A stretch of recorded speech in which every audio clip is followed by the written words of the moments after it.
മുനമ്പം വിഷയം വലിയ ഒരു പ്രശ്നമാണ്. നിങ്ങൾ വിചാരിക്കുന്ന പോലെ നിസ്സാരമായ ഒരു കാര്യമല്ല.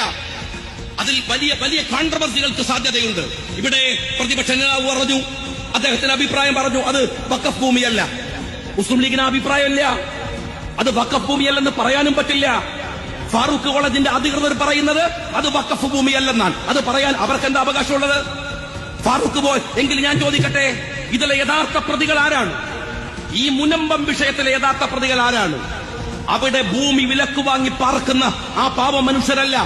അവിടെയാണ് ഞങ്ങളുടെ പോയിന്റ്. പക്ഷെ അവർക്ക് ഭൂമി കൊടുത്തത് ആരാണ്? ഗവൺമെന്റ് അന്വേഷിക്കേണ്ടതാണ്. വഖഫ് ചെയ്യപ്പെട്ട ഭൂമി ആരാണ് അവർക്ക് വിറ്റുകൊടുത്തത്? ആരാണ് അതിന് രേഖയുണ്ടാക്കിയത്? അവനെ പിടിക്കേണ്ടത് മുസ്ലിം ലീഗാണോ? അവനെ പിടിക്കേണ്ടത് CPM ആണോ കോൺഗ്രസ് ആണോ? അല്ലല്ലോ. അതിനല്ലേ ഇവിടെ ഭരണകൂടമുള്ളത്. ഫാറൂഖ് കോളേജിന് എന്ത് അധികാരമാണ് അത് വഖഫ് അല്ലെന്ന് പ്രഖ്യാപിക്കാൻ? അങ്ങനെ അവർ പറഞ്ഞിട്ടുണ്ടെങ്കിൽ അത് പരിശോധിക്കേണ്ടേ ഗവൺമെന്റ്?